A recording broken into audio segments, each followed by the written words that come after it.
హైదరాబాద్ లో కన్సల్టేషన్ మరియు 3,500 రూపాయల colour Doppler test Avis hospitals లో ఉచితంగా పొందండి.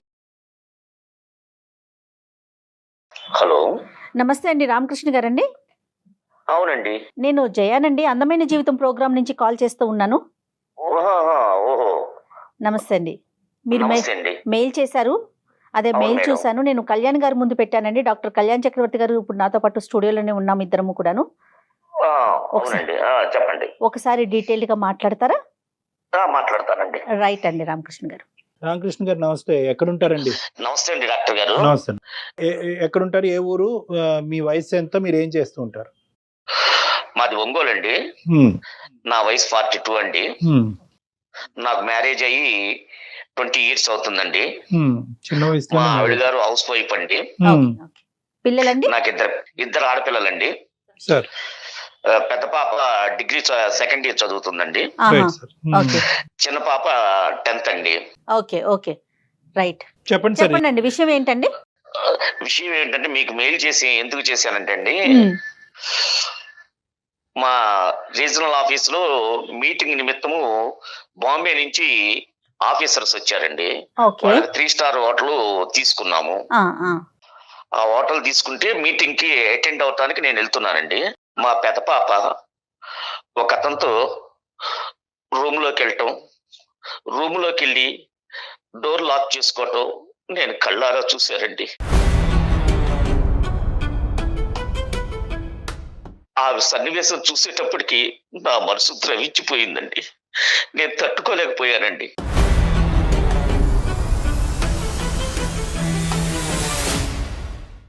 ఆ మీటింగ్ లో కూడా సరిగా పార్టిసిపేట్ చేయలేకపోయానండి.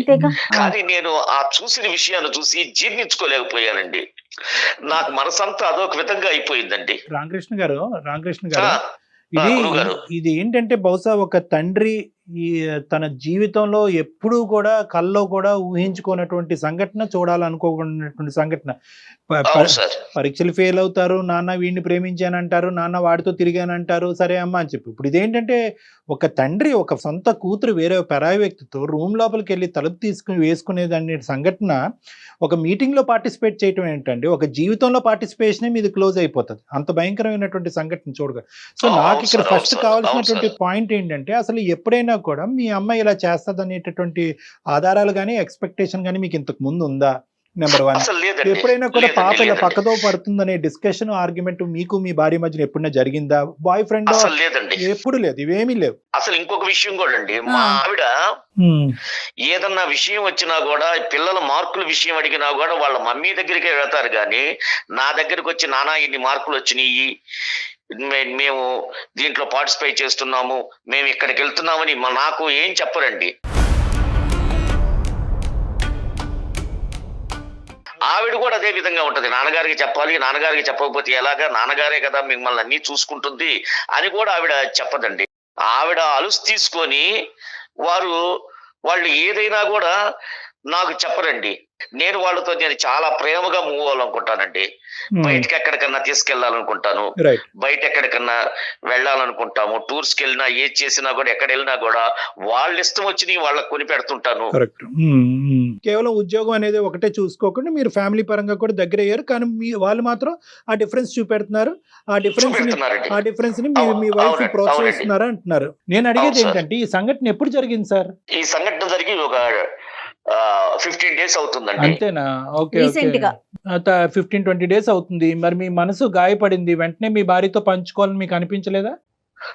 ఆవిడ ఏది చెప్పినా కూడా అటు తిప్పి ఇటు తిప్పి, నీదే తప్పు, నువ్వే చేసావు అని తిప్పి నా వైపే తిప్పేసిద్దండి. అప్పుడు ఏమైందంటే, చిలికి గాలి వాన అవుతుంది, కారం చల్లినట్టుగా అవుతుంది.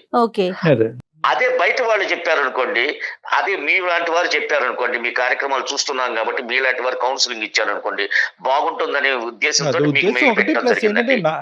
ఈ 15 రోజులు బట్టి నరకం అనుభవించుంటారు కదా రామకృష్ణ గారు మీరు. నేను ఎంత బాధపడుతున్నానంటే, ఆ బాధను మీరు అర్థం చేసుకొని ఆవిడకి మీరు కౌన్సిలింగ్ ఇస్తారని చెప్పి. ఒకటి రామకృష్ణ గారు, ఈ రోజు ప్రత్యేకంగా మాకు ఈమెయిల్ పంపించడానికి కారణం ఏంటంటారు? అంటే మీ భార్య గారికి కౌన్సిలింగ్ ఇవ్వాలనే ఉద్దేశమా, పాపకు బుద్ధి చెప్పి అసలు ఈ వ్యవహారం ఏంటి అనేది తేల్చమనా?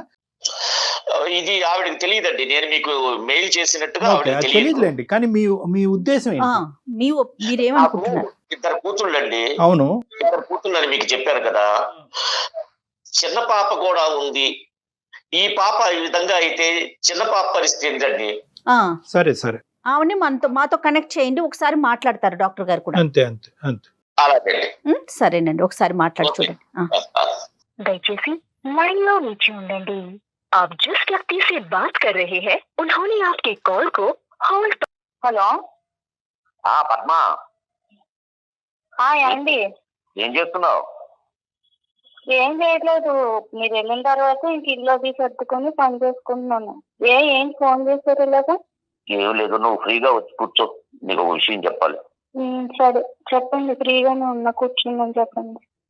మన ఇంట్లోనే ఒక సమస్య వచ్చింది. ఆ సమస్య గురించి నేను వాళ్ళకి సుమన్ టీవీ వారికి మెయిల్ చేయడం జరిగింది. ఈ రోజు వారే ఫోన్ చేశారు. సమస్య ఏదన్నా ఉంటే ముందు ఇంట్లో మాట్లాడుకుంటేనే కదా సమస్య ఏంటో తెలిసేది. ఎవరో వాళ్ళ దగ్గరికి వెళ్ళి ఎందుకు చెప్పడం? అంత పెద్ద సమస్య ఏముంది మన దగ్గర? పద్మ గారు ఆ.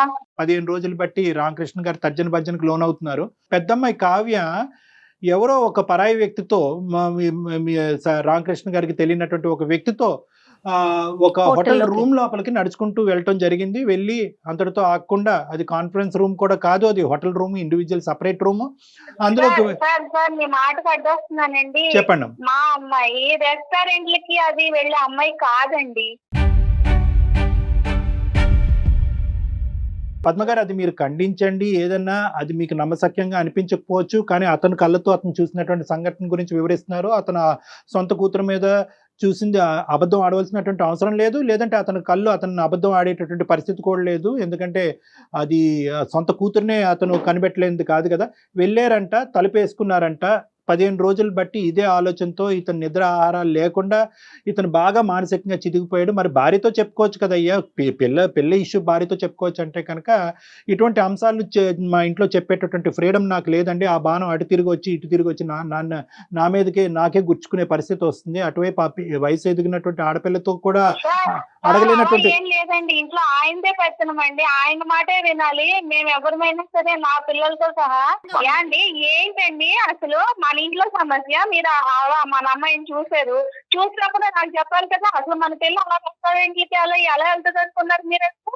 అదేనా అసలు? బయట మన ఇంట్లో సమస్య మన ఇంట్లో కాకుండా లోపల పాకలే పొడుస్తారు రేపొద్దున మన పిల్లలు. పద్మ గారు, మా వరకు చెప్పటం అనేది వదిలేసేయండి. అసలు వాస్తవానికి ఈ సంఘటన జరిగిందా, అసలు అతను చూసింది నిజమా అబద్ధం అనేది మీ ఆయన గారితో క్లారిటీ తెచ్చుకోండి. మీ సొంత బిడ్డ గురించి అతను అలా మాట్లాడటం అనేది ఏంటి అనేది మీరు అతని దగ్గర నుంచి క్లారిటీ తీసుకోండి. మన అమ్మాయి రెస్టారెంట్లకి ఎందుకు వెళ్తుందండి అసలు? హోటల్ నాకు చెప్పకుండా ఏ పని చెయ్యదు మన పిల్ల. లేదండి, నా కళ్ళతో నేను చూశానండి. నా కళ్ళతో మీ కళ్ళతో మీరు చూసిన అన్నీ నిజం అనుకోవద్దండి. అసలు మన పిల్ల అలాగే వెళ్ళదు.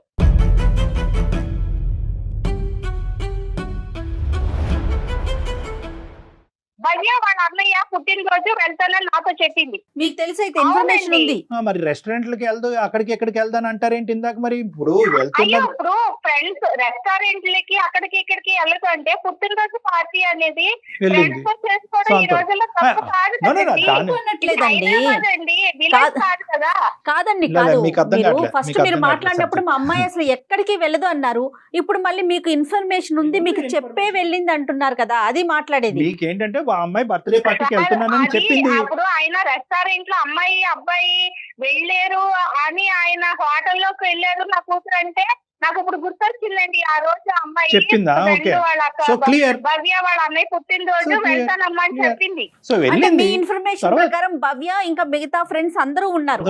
వీళ్ళిద్దరు ఒకటే కాదండి, అందరూ ఉన్నారండి. అమ్మాయి ఒక్కటి వెళ్ళలేదండి.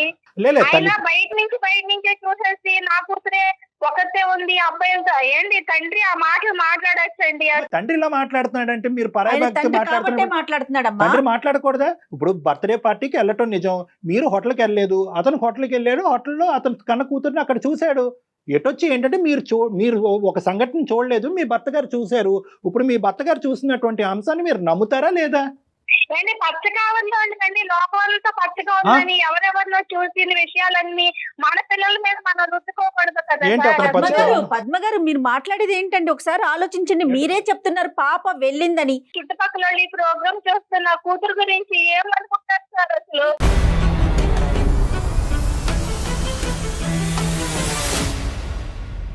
అసలు ఈ తప్పులన్నీ చేయటానికి కారణం, ఇవన్నీ జరగటానికి కారణం నువ్వు పిల్లల్ని వెనకేసుకు రావటం, వాళ్ళని ఎక్కడికంటే అక్కడికి పంపించటము, నువ్వు తోడెళ్లకుండా ఉండటం చేయటం వల్లే వాళ్ళు ఈ విధంగా చేయగలిగారు. నేను ఎప్పుడన్నా వచ్చాననుకో, నేను ఎప్పుడన్నా అడిగాననుకో, నువ్వేమంటావు?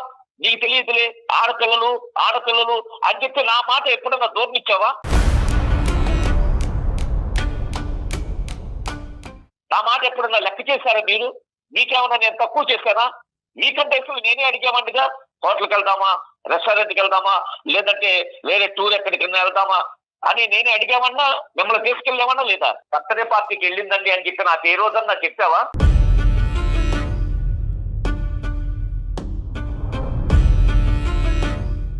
కాలేజీకి వెళ్ళిన అమ్మాయి కాలేజీ నుంచే ఇంటికి రావాలనే మనిషి మీరు. ఒక ఫ్రెండ్, అది కూడా అది భవ్య సమస్య. అన్నయ్య పుట్టినరోజుకి వెళ్తుంది అని అంటే మీరు ఒప్పుకుంటారా అసలు? ఒక ఫ్రెండ్ ఇంటికి వెళ్ళనివ్వరండి, ఒక ఫ్రెండ్స్ తో సినిమా అంటే వెళ్ళనివ్వరు, ఫ్రెండ్స్ తో బయటికి ఎక్కడికన్నా అందరూ వెళ్తా ఉంటారు తోటి పిల్లలు. నా కూతుర్ని మాత్రమే ఇంట్లో పెట్టేయాలి. ఏంటి ఆడపిల్లలు ఇప్పుడు చదువుకునే పిల్లలు సరదాగా తిరుగుతున్నారండి, మన పిల్లలు మాత్రం గూట్లో పెట్టిన పక్షుల్లాగా ఇంట్లో ఉంటే జైల్లో ఉన్నట్టు ఉంటదండి. ఆడపిల్లలకి తల్లిదండ్రుల్లో కండిషన్లు పెట్టేసి, మొగుడు కండిషన్లు పెట్టేసి నా జీవితం ఎలాగో ఇలాగే తగలడింది. నా పిల్లలైనా నేను పొందిన సంతోషాలు నా పిల్లలు పొందాలనుకోవడం తప్ప చెప్పండి మీరు? తండ్రి ఒప్పుకోవడం అనేటటువంటి ఉద్దేశంతో బర్త్డే పార్టీకే కదా అతను చెప్తే కనుక అతను బ్రేక్ లేస్తాడనే ఉద్దేశంతో పిల్లల్ని ఇద్దరిని కూడా కావ్యాన్ని సాగరంపారు మీరు. ఇప్పుడు కావ్య అక్కడతో ఆగిందా? ఫ్రెండ్షిప్ ని ఓవర్ గా అడ్వాంటేజ్ తీసుకుంది. మా అమ్మ ఇక్కడి వరకు పంపించిన వినమ్మా, వినండి. నో ఫోటోలు కూడా నాకు చూపించిందండి, అమ్మా, వెయిట్ ఫోన్ లో నాకు చూపించిందండి. No. వాళ్ళు భవ్య వీళ్ళందరూ ఉన్నారండి, ఏది ఆ రూమ్ లో ఉన్నారా? అమ్మాయిలు ఉన్నారు, అబ్బాయిలు మిగతా ఉన్నారు, పిల్లలందరూ అందరూ ఉన్నారు. ఉన్నారమ్మా? ఆ హోటల్లో వాళ్ళందరూ ఉన్నారండి, ఉన్నారు. సరే అమ్మ, ఒకటి అందరూ ఉన్నారండి. లేకపోతే నేను ఇంత ధైర్యంగా ఎలా చెప్తాను? అవునా, అయ్యో నాకు తెలియకుండా నా కూతురు అలా ఎలా చేసిందని నేను కూడా ఆలోచిస్తాను కదండి. ఇంత వాదిస్తున్నాను అంటే నా అదే. మాటలో నిజం ఉండబట్టే కదా వాదిస్తున్నాను నేను. ఫస్ట్ ఆఫ్ ఆల్ మాకు మోస్ట్ ఇంపార్టెంట్ థింగ్ ఏంటంటే మీ అమ్మాయి సేఫా కాదా అనేటటువంటిది మాకు కావాలి. ఆ ప్రయారిటీ ఇష్యూ వదిలేసి మీ 20 సంవత్సరాల పాటు ఇతను స్వేచ్ఛను ఇవ్వడు, ఇది ఇవ్వడు అని చెప్పి మీ ఇద్దరు కథ ఇక్కడ తీసుకురాకండి. దాని గురించి తర్వాత మాట్లాడదాం. ఎవరు ఎక్కువ స్వేచ్ఛను ఇచ్చారు, ఎవరు అసలు స్వేచ్ఛను ఇవ్వలేదు అనేటటువంటిది మీ ఇద్దరి మధ్యన ఉన్న డిఫరెన్స్ ని తర్వాత బ్యాలెన్స్ చేద్దాం. ఈ రోజు 3 పాయింట్స్ మాకు చూసేటటువంటి ప్రేక్షకులకి, ఈజ్ యువర్ గర్ల్ సేఫ్ అనేది మాకు కావాలి. సో బర్త్డే పార్టీకి వెళ్తుందని తెలుసు, అదే హోటల్కి వెళ్తుందని కూడా తెలుసు, ఆ అమ్మాయితో పాటు వేరే వాళ్ళు ఉన్నారు అని తెలుసు. తెలియదండి, ఓకే ఓకే చెప్పిందండి. ఓకే వేరే హోటల్ అని తెలుసు. కానీ వాస్తవానికి ఏంటంటే ఇక్కడ అమ్మాయి అబ్బాయి కాకుండా రూమ్ లో వేరే వాళ్ళు కూడా ఉన్నారు. ఆ ఫోటోలు కూడా ఆధారంగా మీ అమ్మాయికి చూసింది అన్నది కూడా మీరు ఈ రోజు మాకు చెప్తున్నారు. మీరు దశల వారి చెప్తున్నారు. సో ఇంతవరకు అయితే మీ అమ్మాయి సేఫే కదా. సో ఒక అబ్బాయితో అయితే ప్రత్యేకంగా వెళ్ళి మీ హస్బెండ్ చూసినటువంటి సన్నివేశాన్ని అయితే కనుక అది నిజం కాదు. ప్రత్యేకంగా ఒక అబ్బాయితో పాటు ఆ రూమ్ లోకి వెళ్ళి తలుపు వేసుకున్నటువంటి సీన్ అయితే ఇక్కడ లేదు, అవునా? Okay, so your girl is safe. Ramakrishna గారు, మీ అమ్మాయి సేఫ్ అంటండి. మీ అమ్మాయి సేఫ్. అక్కడ ఏంటంటే రూమ్ లోపలికి వెళ్ళినటువంటి మీ ఆడపిల్ల రూమ్ లోపల వేరే వాళ్ళు కూడా ఉన్నారంట, ఈ అమ్మాయి ఒక్కరితే లేదంట. నేను అనుకోవట్లేదండి. ఆయన కన్న పిల్లల మీద, ఆయన పెంపకం మీదే ఆయనకి నమ్మకం లేదండి. ఇంకా పిల్లల మీద ఏం నమ్మకం ఉంటుందండి తండ్రిగా? ఏదైనా కూడా ఇది చాలా పద్మ గారు మీకు చెప్తున్నాను, ఇది చాలా రిస్కీ ఇష్యూ పద్మ గారు. మీ హస్బెండ్ స్వేచ్ఛను ఇవ్వట్లేదు అంటే కనుక అతని పిల్లలకి స్వేచ్ఛను ఇచ్చేటటువంటి విధానం, మార్గాలు, దానికి సంబంధించినటువంటి కౌన్సిలింగ్ ఏదన్నా ఉంటే కనుక అతనికి విడమర్చి తర్వాత మనం మాట్లాడుకోవచ్చు. కానీ తండ్రి ఆ స్వేచ్ఛ ఇవ్వట్లేదు కాబట్టి కూతురికి తండ్రికి కళ్ళు గప్పి నేను వేరే స్వేచ్ఛను ఇస్తాను, వాళ్ళకి వేరే ప్రపంచాన్ని చూస్తాను అని చెప్పి ఇంట్లో ఉండేటటువంటి మీరు ఇలా పెద్ద నిర్ణయాలు, స్టెప్స్ తీసుకోవటం అనేటటువంటిది చాలా ప్రమాదకరం. ఇది చాలా డేంజర్. మీ పిల్లల మీద మీకు ఎంత నమ్మకం ఉందో బయట ప్రపంచం అంత చెడిపోయింది అనేటటువంటి అంశాన్ని కూడా మీరు గుర్తు పెట్టుకోవాలి. ఆ అమ్మ నాన్నకు తెలియకుండా ఇక్కడ వరకు పంపించినటువంటి అమ్మ రేపొద్దున నా బాయ్ ఫ్రెండ్తో ఇంకో చాటుకి మా అమ్మకి చెప్పకుండా వెళ్ళి తర్వాత మా అమ్మకు వచ్చి చెప్దాం అనేటటువంటి అంశాన్ని రేపొద్దున వాళ్ళు పరిగణలోకి తీసుకోరనేది మీరు ఎలా గ్యారంటీ ఇస్తారు? దేనికైనా కూడా ఒకటి గుర్తు పెట్టుకోండి, అతను స్వేచ్ఛ ఇవ్వడు. ఏట్లకి దేనికి ఒప్పుకోరు కదండి. ఒప్పుకోకపోయినా సరే, మేడం అని చెప్పడానికి పద్మ గారు తప్పు ఒప్పుకోకపోతే కనుక ఓకే, ఐస్ క్రీమ్ కొనివ్వండి తెలియకపోతే, డ్రెస్ కొనివ్వండి తెలియకపోతే, సినిమాకి తీసుకెళ్ళండి తెలియకపోతే, ఏమమ్మా బయట తిరిగేటటువంటి ఒక మగాడు ఉద్యోగం చేసుకునేటటువంటి ఒక మగాడితో చెప్పకుండా, భర్తతో చెప్పకుండా వయసు వచ్చినటువంటి ఆడపిల్లల్ని వేరే బాయ్ ఫ్రెండ్కి ఇచ్చి బర్త్డే పార్టీకి పంపిస్తావా? అంత అంత అంత పంపించవలసినటువంటి అవసరం ఉందమ్మా? రేపొద్దున ఏదన్నా అనర్థం జరిగితే మాత్రమే సార్ మీరు మళ్ళీ చెప్తున్నానండి, ఇంకా ఫ్రెండ్స్ ఉన్నారు. పద్మ గారు, మీరు ఇంట్లో కూర్చుని అక్కడ జరిగేటటువంటిది ఊహించుకోవద్దు. బయట సమాజంలో ఎంత ఘోరాతి సంఘటనలు జరుగుతున్నాయి అనేది మనం చూస్తున్నాం. ఎవడో ఎక్కడ అమ్మాయి కత్తి పెట్టి పొడుస్తున్నాడు, ఎక్కడ పీక కోస్తున్నాడు. మన అందమైన జీవితంలోనే వాడెవడో డ్రింక్ కలిపి ఆ అమ్మాయిని పడుకోబెట్టి వీడియోలు తీసినటువంటి సంఘటనలు కూడా మనం చూసాం. ఇలాంటివన్నీ పరిస్థితులు, భయంకరమైనటువంటి పరిస్థితులు బయట జరుగుతున్నప్పుడు ఈ రోజు భర్త తండ్రి స్వేచ్ఛను ఇవ్వడు కాబట్టి ఈ రోజు కూతురికి మనం పూర్తిగా స్వేచ్ఛను ఇద్దాం అనేటటువంటి కళ్ళు మూసుకుని ముందుకు పంపిస్తే కనుక తర్వాత ఏదైనా ఒక చిన్న పొరపాటు అనర్థం జరిగితే కనుక మీ జీవితాలు ఏమైపోతాయి మీకు తెలుసా? ఆలోచించండి. మీ కాల్ కలపనప్పుడు మేము ఒక పాయింట్ అడిగాం, నువ్వు ఏమైనా స్ట్రిక్ట్ ఫాదరా? మీకు ఇవ్వాల్సినటువంటి ఫ్రీడమ్ మీ ఆడపిల్లలకి ఇవ్వకపోవటం వల్ల వాళ్ళ తల్లితో కనెక్ట్ అయిపోయి నిన్ను చీకట్లో పెడుతున్నారా బాబు? ఒకసారి ఆలోచించుకుంటే అదేం లేదండి, నేను అంత ఇచ్చానండి, ఇది ఇచ్చానండి, అది ఇచ్చానండి, అంత ఇచ్చానండి అని అంటున్నాడు. కానీ ఇప్పుడు మీ మాట విన్న తర్వాత ఇతను మిమ్మల్ని అందరినీ కూడా ఒక బాక్స్లో పెట్టి బయట నుంచి తాళం వేసాడు అనేది మాకు అర్థం అవుతుంది. దానివల్ల ఈ పరిస్థితి వచ్చింది. కానీ ఫస్ట్ ఆఫ్ ఆల్ మీకు ఆ స్వేచ్ఛ ఇవ్వనటువంటి తండ్రి వల్ల మీరు అధికంగా ఒక పాత్ర పోషిస్తూ మీరే అన్ని కంట్రోల్ చేసుకుంటూ అన్నీ బాగానే ఉన్నాయనేటటువంటి ఉద్దేశంతో మీరు అలా బ్లైండ్గా ముందుకెళ్ళటం, ప్రత్యేకంగా వయసు వచ్చినటువంటి ఆడపిల్లల ఇంట్లో ఉన్నప్పుడు ఆ స్టెప్ తీసుకోవటం రిస్కీ అని నేను చెప్తున్నాను మీకు. ఈ లోపు ఏం జరిగినా ఆయనకి ఏం తెలుసండి? నేను పిల్లలు నేను తల్లిగా నేను చక్కబెట్టుకుని వాళ్ళని ఒక దారిలో సర్దిట్టుకుని రావడం తప్పంటారా? తప్పు కాదమ్మా. అమ్మా, నువ్వు డాక్టర్ గారు చెప్పింది ఒకసారి అర్థం చేసుకోండి. ఫస్ట్ ఆఫ్ ఆల్ నేను ఈ అడిషనల్ గా ఎక్సెసివ్ గా ఓవర్ బోల్డ్నెస్ తో నేను రిస్క్ తీసుకుంటున్నాను అనేది ఫస్ట్ మీకు అర్థమైందా? Right. Now coming to the point number 2. ఇప్పుడు ఏంటంటే ఇక్కడ రామకృష్ణ గారు ఏం చేస్తున్నారు అంటే కనుక సింగిల్ హ్యాండెడ్ గా అతను ఒకటే అనుకుంటున్నాడు, నేను ఆడపిల్లల్ని అంటే కనుక అతి జాగ్రత్తగా చూసుకోవాలి, చాలా జాగ్రత్తగా చూసుకోవాలి, వాళ్ళు బయట ప్రపంచాన్ని చూపెట్టకూడదు, ఏ అవసరం ఉన్నా కూడా తండ్రిగా నేనే అది తీసుకొచ్చి ఇవ్వాలి కానీ వాళ్ళని బయటకు పంపించకూడదు, స్వేచ్ఛాయుతమైన వాతావరణం వాళ్ళకి ఇవ్వకూడదు అనేది తప్పు. రామకృష్ణ గారు, ఆవిడ ఒక మాట ఉంది, అమ్మాయితో కలిసి వెళ్ళింది అని చెప్పింది. అన్నప్పుడు నా మనసు చంపుకొని మీటింగ్ అయిపోయిన తర్వాత రిసెప్షన్ లోకి వెళ్ళి ఎవరెవరు ఉన్నారండి ఆ రూమ్ లో పని నేను నా మనసు చంపుకొని నేను అడిగాను. అడిగితే సార్ వాళ్ళు 1 డే ముందే అతను వచ్చి రూమ్ బుక్ చేసుకున్నాడండి, బుక్ చేసుకుని వాళ్ళిద్దరే ఉన్నారండి, మధ్యాహ్నం వరకు ఉన్నారండి అని చెప్పి అన్నాడు. ఆ దానికి నేను తండ్రిగా ఎంత బాధపడతాను ఎవరికి తెలుసండి.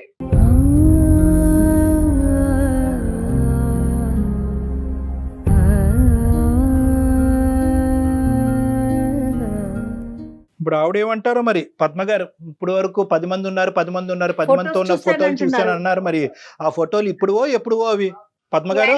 చూసే వాళ్ళకండి ఎలా ఉంటదంటే ఒక అతను వచ్చి అలా అడిగితే అవతలోడు నిజం చెప్పాడు, ఈయన చూడకుండా ఎవడో చెప్పిన మాట పట్టుకొని నువ్వు అతనికి పచ్చకామర్లు కాదు, నీకు పచ్చకామర్లా ఉన్నాయి, నీకు అర్థం కావట్లేదు. ఎందుకమ్మా నీ భర్త ఇలా ఒక స్టోరీ సృష్టించుకుని సొంత కూతురు గురించి నీకు చెప్పవలసినటువంటి అవసరం ఏముందమ్మా? కేవలం నీ మీద పగ తీర్చుకోవటం ఒకటే అతని ఉద్దేశమా? హోటల్ మేనేజ్మెంట్ వెళ్ళి ఎవరే బాబు ఎవడు రూమ్ బుక్ చేసుకున్నాడు, అందులో ఎంతమంది ఉన్నారని అడిగితే వాళ్ళు కళాఖండికి ఇద్దరే ఉన్నారండి, వాడు ముందు రోజే బుక్ చేసుకుని ప్రీ ప్లాన్డ్ గా ఇది ఏర్పాటు చేసుకున్నారు. ఏమా గుండె పగిలిపోవాలి తల్లి నీకు?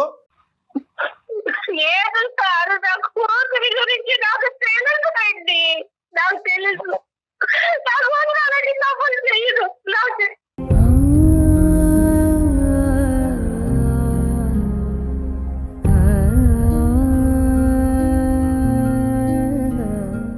ఈ కథంతా కాదు, నిజంగా ఎవరైతే కనుక ఆ మేనేజర్ తో మీరు వెళ్ళి మాట్లాడారో అతనితో ఒకసారి ఈ మేడం గారిని వెళ్ళి మాట్లాడిపించండి, మీ భార్య గారిని తీసుకెళ్ళండి. ఎవరెవరు ఆ రోజు ఎంతమంది, ఇది ఎందుకంటే చాలా రిస్క్ ఇష్యూ, దీని గురించి ప్రత్యేకంగా మనం మాట్లాడుకోవాలి. అక్కడ వాళ్ళిద్దరు వాలంటరీగా అడల్ట్స్ కాబట్టి వాళ్ళిద్దరు వాలంటరీగా రూమ్ లోకి వెళ్ళారా, ఇంకా ఏమైనా పెద్ద సంఘటన జరిగిందా, ఆ సంఘటన మీ అమ్మాయి మీతో చెప్పుకోలేకపోతుందా? ఈ అంశం కూడా మనం మాట్లాడుకోవాలి ఈ రోజు. ఇది చాలా ప్రత్యేకమైన ఇంపార్టెంట్ ఇష్యూ ఇది. మీరు చెడ్డ ఫాదర్ కాదు, ఆవిడ చెడ్డ మదరు కాదు, మీరిద్దరు చక్కటి పేరెంట్సే. కానీ ఎటొచ్చి మీ ఇద్దరి మధ్యన ట్రాన్స్పరెన్సీ, అండర్స్టాండింగ్ లేదు కాబట్టి ఆ ఆడపిల్లలు వాళ్ళ దారి వాళ్ళు చూసుకుంటున్నారు. కాబట్టి ఇక్కడ ముఖ్యమైనటువంటి అంశం ఏంటంటే అసలు మీ ఆడపిల్ల ఈ రోజు సేఫ్ జోన్ లో ఉందా లేదా అన్నది చూడండి. ఎవరు ఆ అబ్బాయి, ఎందుకు ఆ రూమ్ ముందుగానే బుక్ చేశాడు, ఎందుకు వీళ్ళిద్దరే ఎందుకు వెళ్ళారు, తర్వాత తల్లి దగ్గరకు వచ్చి అమ్మాయి ఈ ఫోటో ఆ ఫోటో అని చెప్పి తల్లి దగ్గర ఈ అమ్మాయి ఇంకో కొత్త కథ ఎందుకు అల్లుతుంది, ఇవన్నీ విడమర్చవలసినటువంటి ముఖ్యమైనటువంటి అంశం. ఇది మీ ఇద్దరు మంచి పేరెంట్స్ అయినా కూడా మీరు పెంచినటువంటి విధానంలో మాత్రం transparency, understanding, equal share of affection and love లేవు. చూడకుండా అయితే నమ్మలేండి ఈ విషయం. చూడమనే చెప్తున్నాం. పెళ్లి కలుకున్న తర్వాత నేను అప్పుడు మాట్లాడుతాను. ఒకసారి మీరు చూసిన తర్వాత ఒక్కసారి ముందు మీ వైఫ్ అండ్ హస్బెండ్ ఇద్దరు డాక్టర్ గారిని కలవండి. నేను మీకు నెంబర్ షేర్ చేస్తాను.